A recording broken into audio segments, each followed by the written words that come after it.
Francisco Cândido Xavier, que nós conhecemos amorosamente pelo nome Chico Xavier, ele passou por etapas muito dolorosas desde pequeno. A sua mãe natural, Dona Maria João de Deus, teve vários filhos.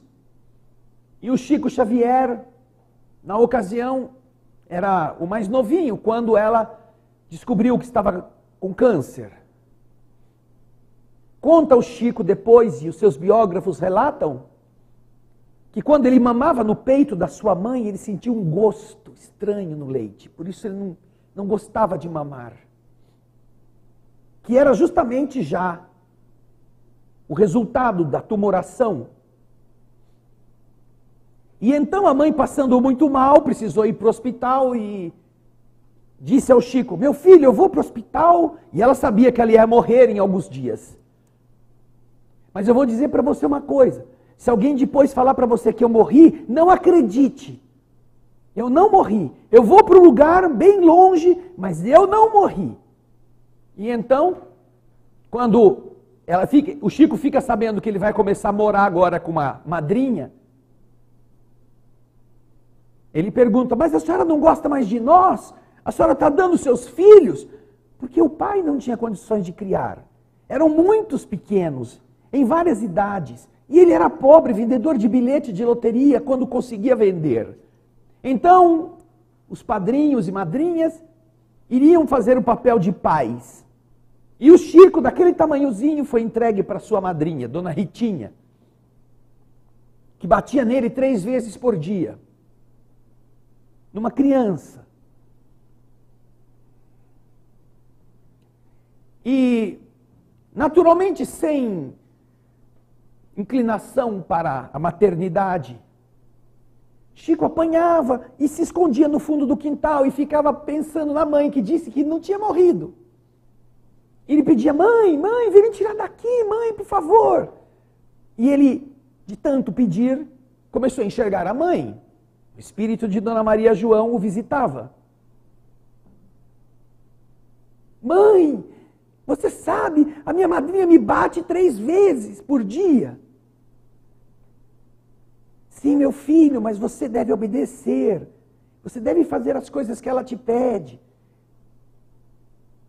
Mas você me leva daqui, agora eu não posso. Imagina a dor dessa mãe. Vendo o filho de 4 anos pedir a ela que o ajude a sair dali e ela dizer: eu não posso levar você. Mas nós vamos fazer uma coisa. Nós vamos rezar e pedir para Deus, para que Ele possa enviar o anjo bom, um espírito que possa vir livrar você daqui. Mas até lá, aguente. Tenha paciência com a sua madrinha. E o Chico passa por todos os maus pedaços da fome, da violência, do ridículo, porque ela era doente. Hoje talvez a psicologia descobrisse alguma destas coisas de esquizofrenia, algum nome bonito destes.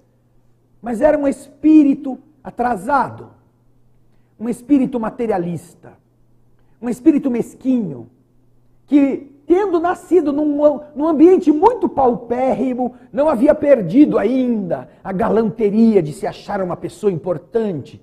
Tanto é que na pequena cidade de Pedro Leopoldo, nos idos de 1911, 12, 15, 16, o único evento especial que acontecia na cidade era o trem que ia para Belo Horizonte, que passava lá. Pedro Leopoldo não dista muito da capital mineira. E então essa mulher, no horário que o trem ia passar, o trem que ia para a capital, ela fazia o quê? Ela se vestia com a melhor roupa que ela tinha e ela ia para a estação, desfilar lá naquela plataforma da estação, para que as pessoas que estavam chiques dentro do trem pudessem vê-la, como se ela fosse uma das que fosse para Belo Horizonte. Aí o trem passava, parava ali um pouquinho e ela desfilava a sua beleza. Daí o trem ia embora, ela catava o cara e ia embora para casa. É preciso ser doente? É preciso ser um espírito que não tem senso do que é ridículo para fantasiar-se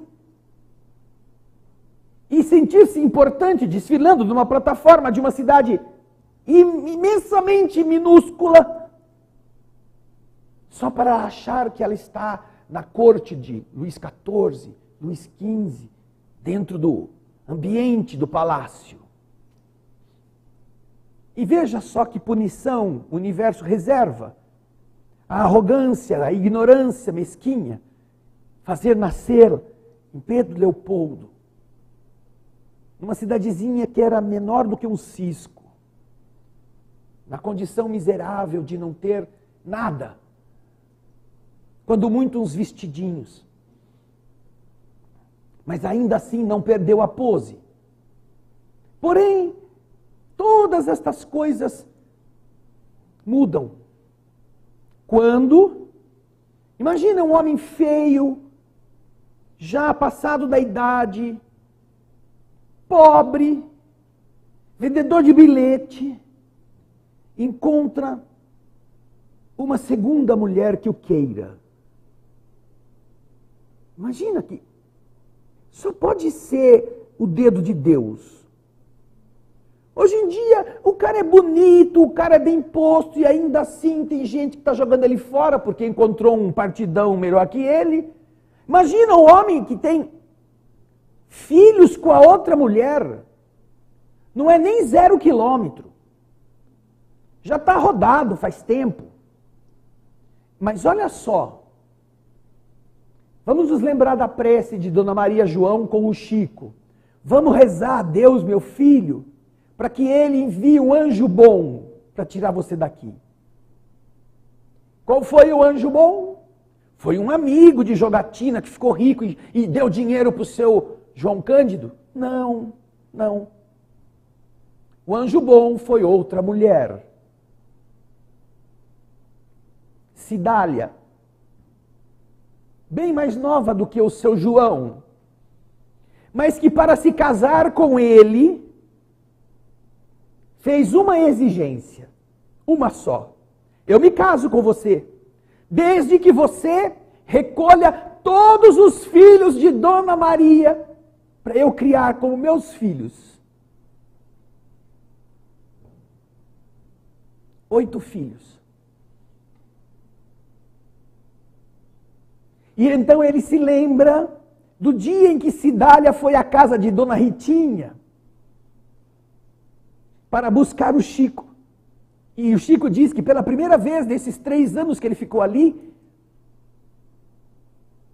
ele conseguiu andar junto da mulher, porque ela diminuiu o tamanho do passo, porque ele era um garotinho, enquanto que Dona Ritinha dava aqueles passões e ele tinha que correr atrás da madrinha, da madrasta. Ela não. E quando chegou na casa, imagina uma mulher pobre casar com um velho que não é ainda tão velho, mas já está com 8 filhos no lombo. Pobre, sem dinheiro, vendedor de bilhete.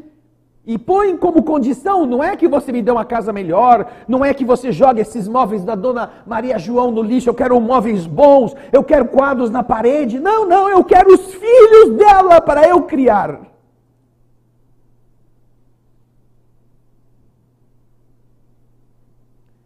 E quando ele chega em casa, e ele está vestindo a roupa da criança, sabe o que era?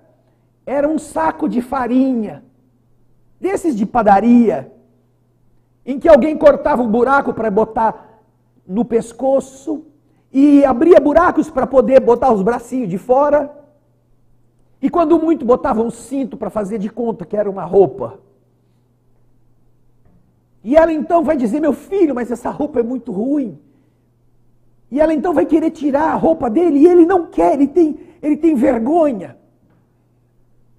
Daí ela fala com ele, vem aqui meu filho, vamos para o quarto.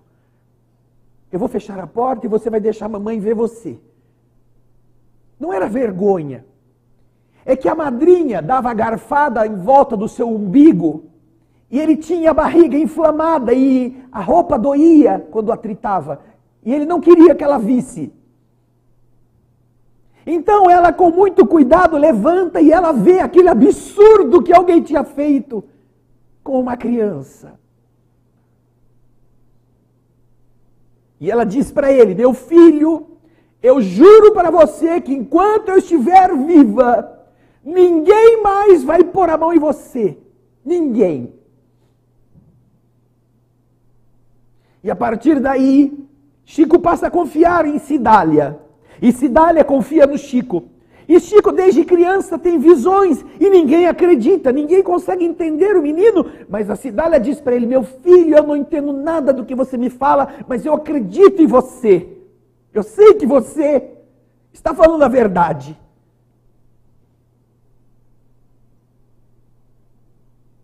E ela fica como a sua confidente, a sua melhor amiga, a sua mãe, no lugar de Dona Maria, que foi o anjo bom que Deus mandou, atendendo o pedido da primeira mãe. Que diferença pode haver entre mães, quando os corações de mulher são de verdade amorosos?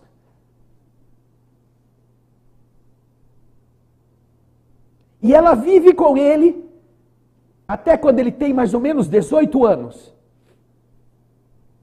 Ela tem mais filhos do seu marido.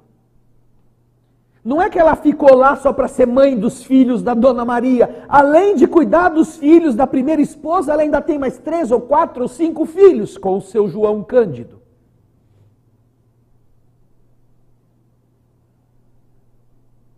E o Chico, que era o último filho, me parece, da leva da Dona Maria, agora está mais velho do que os irmãos dele. E então a mãe agora fica doente, a Cidália. E olha só que interessante, antes de falarmos da doença dela. Certa vez a Dona Cidália queria que os filhos fossem para a escola. Os filhos de Dona Maria. Mas eles não tinham dinheiro. Então ela tinha um terreno grande. Em Minas tudo é grande, né? Os terrenos são grandes. Ela falou assim: vamos plantar uma horta. A gente planta uma horta, a gente colhe chuchu, abobrinha. E aí o Chico vai vender com os irmãos na feira. E a gente pega, vai vender de porta em porta, a gente vai juntando os dinheirinhos para que no ano que vem tenha dinheiro para comprar caderno, lápis e ir para a escola. Fizeram isto. A horta começou a frutificar. Mas acontecia uma coisa estranha. Quando a casa estava sozinha, que a dona Cidália precisava sair, os meninos estavam fazendo suas coisas fora de casa, quando eles voltavam, alguém tinha passado 5 nas abobrinhas, nos chuchus. E a vizinha era a suspeita. A Dona Maria, aliás, a Dona Cidália sabia que a vizinha era pobre e que também tinha necessidades, talvez, mas ela não queria acusar a vizinha.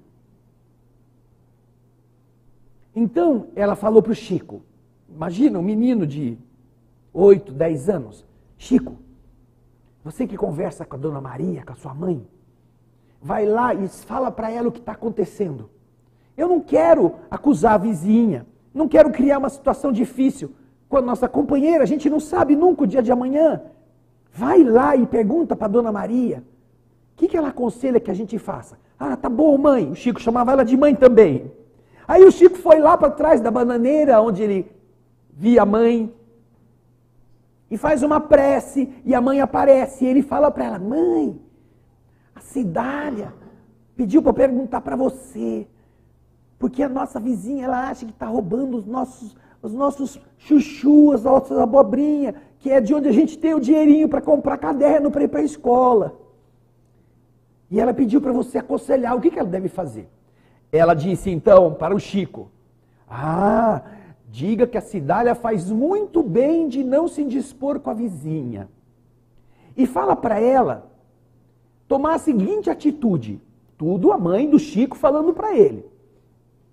Fala para ela que quando ela sair de casa, que ela tiver que deixar a casa sozinha, não tiver ninguém mais, para ela bater na porta da casa da vizinha e entregar a chave da casa para a vizinha. E dizer, olha, eu vou ter que sair e eu tenho medo que alguém faça alguma coisa, eu deixo a chave com você, você toma conta para mim? Ah, claro, vizinha, muito obrigado, você confia em mim. E então, a partir desse dia, nunca mais sumiu um chuchu da horta. O Espírito disse para ela confiar naquela que roubava, dando a chave da sua casa para ela tomar conta. Quantas coisas a gente tem que aprender, né? Aí, passam-se os anos, nascem os filhos, irmãos de pai com o Chico, as suas irmãs, na verdade, e o anjo bom tem que voltar. Cidália adoece. Cidália já está com mais idade, o Chico já tem 17 para 18 anos, e o Chico sabe que ela vai embora. Então, no leito de morte, o Chico diz a ela, mãe, você cuidou de mim, você deixou sua vida para cuidar dos meus irmãos. Eu quero dizer a você, mãe, que eu vou cuidar dos teus filhos. E eu te prometo que eu não me casarei até que a última das minhas irmãs esteja com família constituída. Porque eu sei que você ainda não vai embora porque você tem medo de deixar seus filhos pequenos. Mas pode ir, mãe, pode ir que eu vou cuidar deles. E então, agradecida, Cidália entrega sua alma a Deus. E o Chico agora volta a sentir-se de novo sozinho, mas ele tem tantas bocas para ele poder alimentar. Seus irmãos mais novos, suas irmãs mais jovens dependem dele. E então ele tem que trabalhar em vários lugares para conseguir dinheiro, para poder dar de comer.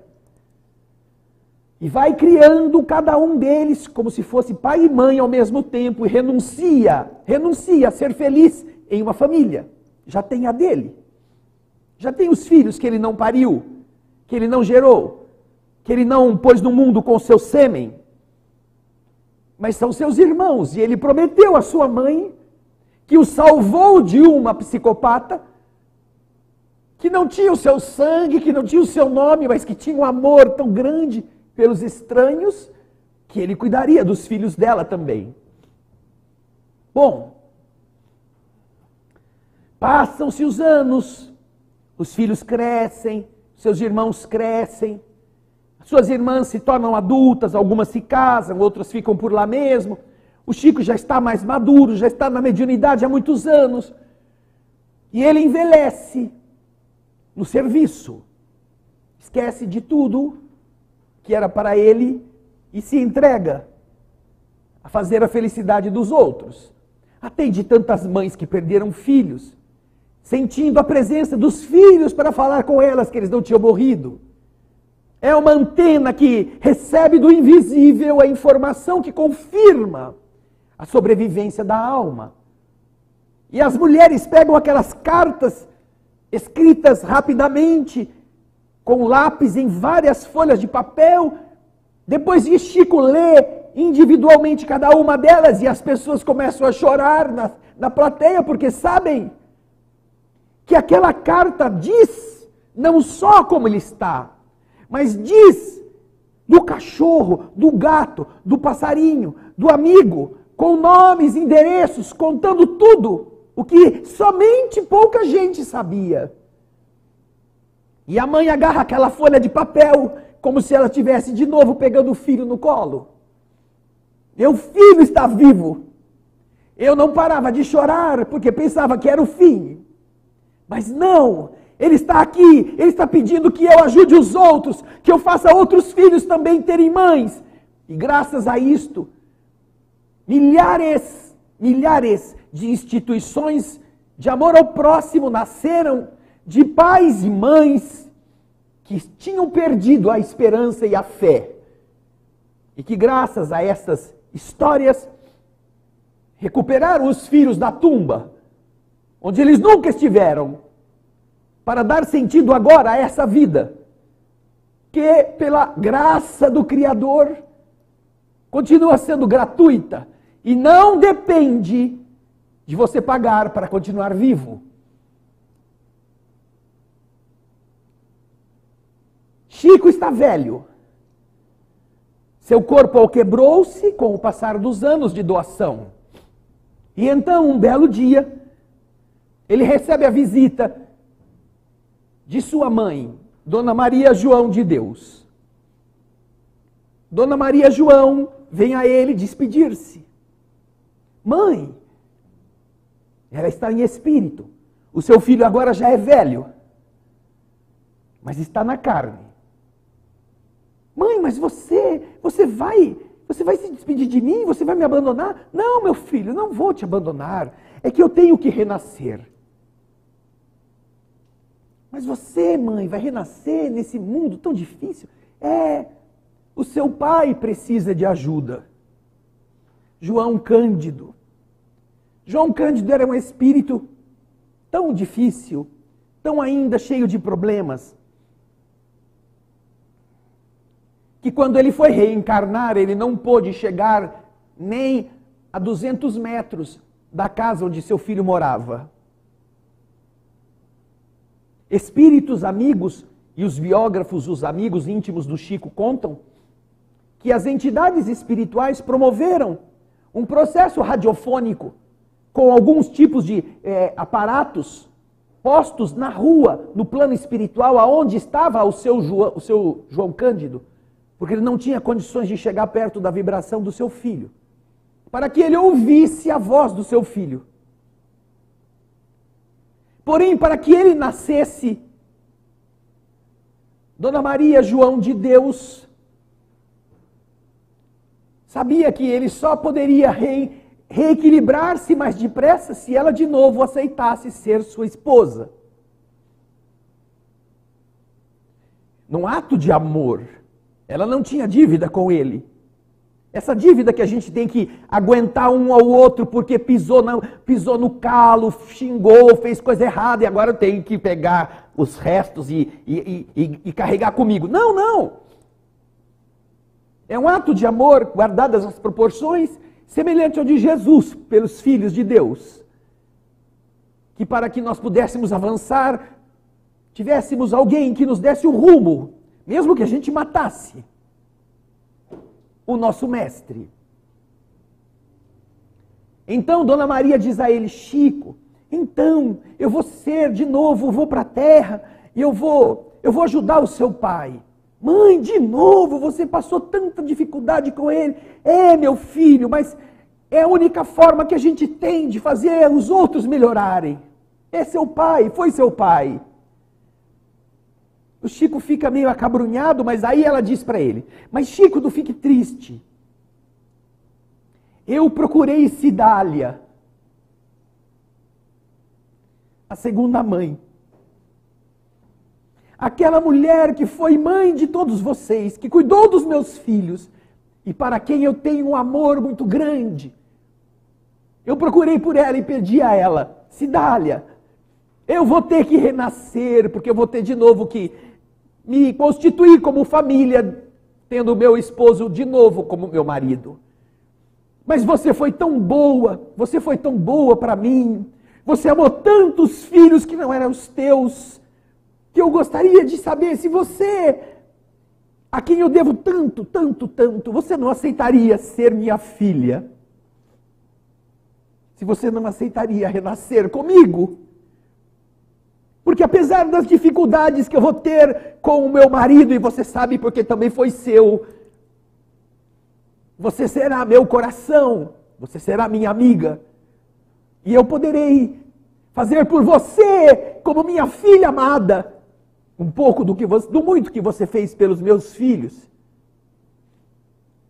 Cidália então começa a chorar, e ela que não tinha, pelo menos até ali, manifestado nenhum interesse, nenhum desejo de voltar à terra, concorda que seria para ela uma honra ser filha de Dona Maria João de Deus. Então, Dona Maria diz a ela: minha filha, então se você aceita ser a minha filha de novo na terra, Diz para mim se você tem algum sonho, se você tinha alguma vontade que você não pôde realizar quando você estava lá na terra. O que você sonhou, que você tem um desejo de conseguir fazer de novo e que você não pôde fazer? Aí a Cidália olha para ela e fala, Dona Maria, eu não tenho nada de especial, a senhora sabe, eu era pobre, era uma miserável, mas eu sempre sonhei que um dia eu queria aprender a tocar piano. Ah, você queria aprender a tocar piano? Mas a gente não tinha nem dinheiro para o pão, quanto mais para aprender a tocar piano. Então, minha filha, vamos fazer uma coisa. Nós vamos unir nossas preces, eu vou pedir a Deus penhoradamente, que quando nós nascermos, Ele nos dê uma chance e a gente consiga comprar um piano mesmo que usado, para você começar a aprender a tocar piano. Eu te prometo que eu tentarei fazer tudo para que você cumpra esse sonho.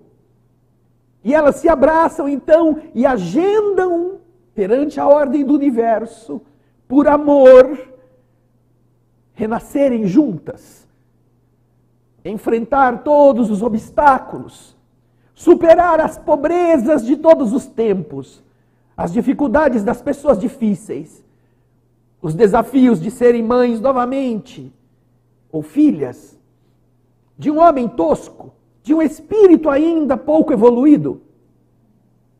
E com isso, elas se despedem do Chico, dizendo que aquela era a reunião entre eles para dizerem adeus, ou até breve. E que quando ele desencarnasse, certamente ele iria cuidar delas, como filho espiritual, agora sendo tutor.